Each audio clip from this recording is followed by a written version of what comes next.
दोस्तों नमस्कार। आज बात करेंगे एक ऐसे धाम के बारे में जहां प्रवेश से पहले अहंकार झुलस जाता था, जहां दर्शन आंखों से नहीं अंतर से मिलते थे।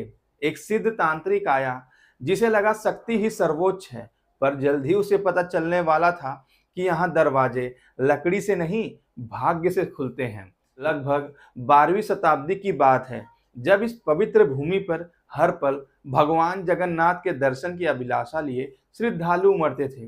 तभी एक प्रसिद्ध तांत्रिक का आगमन हुआ जिसका नाम कमाम गिरी था। उन्होंने कठोर तपस्या और साधना से अनेक अद्भुत सिद्धियां प्राप्त की थी।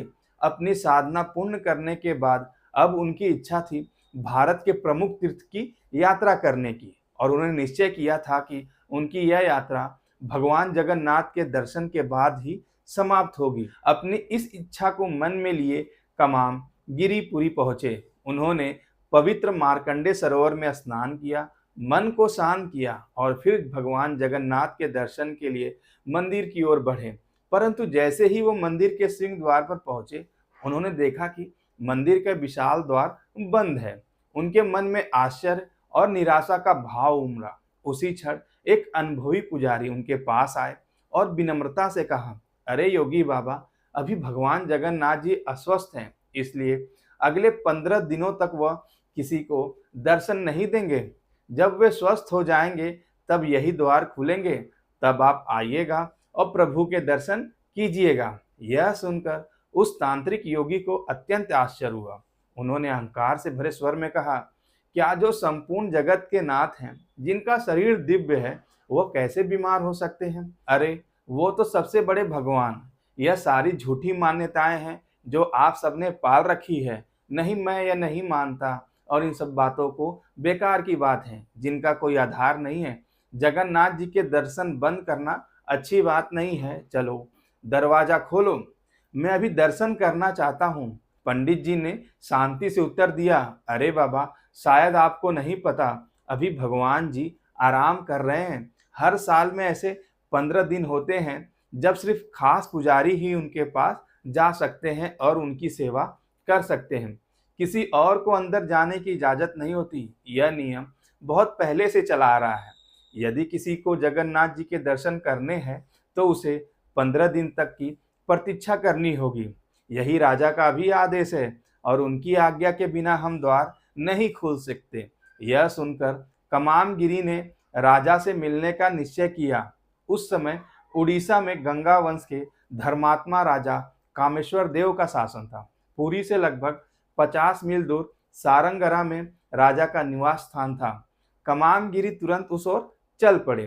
राजा के दरबार में पहुंचकर कमामगिरी ने आत्मविश्वास से कहा, हे राजन, मैंने अनेक वर्षों तक कठिन तपस्या करके अनेक दुर्लभ सिद्धियां अर्जित की हैं, और अब मैं पूरे भारत के तीर्थों की यात्रा पर निकला हूँ। मेरी प्रबल इच्छा है कि मैं जगन्नाथ जी के दर्शन करके इस यात्रा को पूर्ण करूं, किंतु आपके कुछ पुजारी ने मुझे यह कहकर रोक दिया है कि इस समय भगवान जगन्नाथ जी बीमार हैं, इसलिए उनके द्वार को नहीं खोल सकते।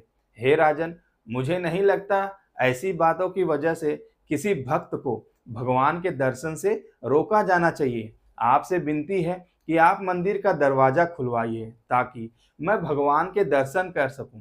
यह सुनकर राजा ने विनम्रता पूर्वक कहा, हे योगी बाबा, मुझे पता है कि आप भगवान के दर्शन करना चाहते हैं और मैं आपकी इस इच्छा का बहुत सम्मान करता हूँ, किंतु यह सदियों से चली आ रही एक पवित्र प्रथा है, इसे मैं भला कैसे तोड़ सकता हूँ। यद्यपि सबको पता है कि जगन्नाथ जी अस्वस्थ हैं, इसलिए उनके लिए सिर्फ खास सेवा ही होती है।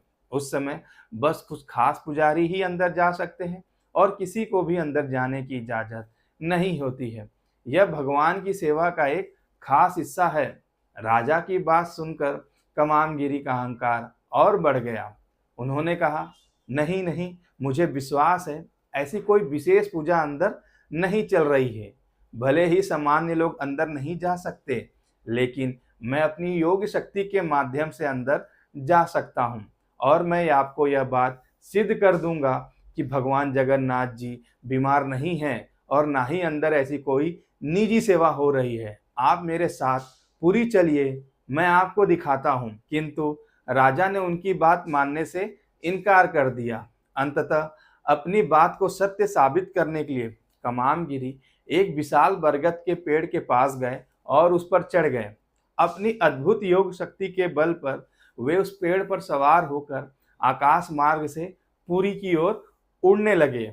यह आश्चर्यजनक चमत्कार देखकर राजा कामेश्वर देव भी चकित रह गए। उन्होंने सोचा, अवश्य ही यह कोई महान सिद्ध पुरुष है। इसलिए राजा भी उनके पीछे अपने घोड़े पर सवार होकर पुरी की ओर चल पड़े। पुरी मंदिर के समीप पहुंचकर कमामगिरी ने एक छोटी सी मधुमक्खी का रूप धारण कर लिया और बंद दरवाजे के एक छोटे से छेद से मंदिर के भीतर प्रवेश कर लिया।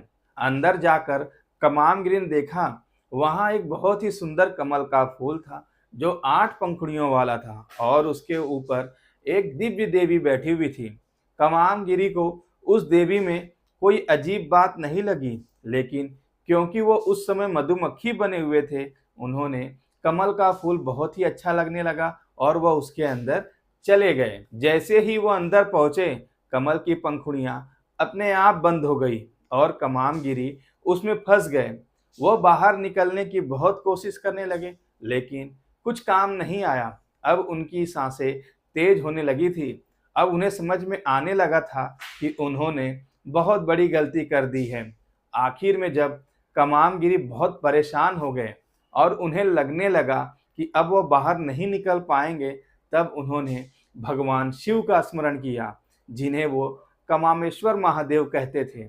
फिर उन्होंने भगवान जगन्नाथ से भी सच्चे मन से प्रार्थना की, भगवान मुझे माफ कर दो, मुझे अपनी शरण में ले लो। और उसी क्षण अद्भुत रूप से कमल पुष्प की पंखुड़ियां खुल गई और कमामगिरी उसमें से बाहर आ गए और वापस उसी पेड़ पर पहुंच गए जहां से वो आए थे।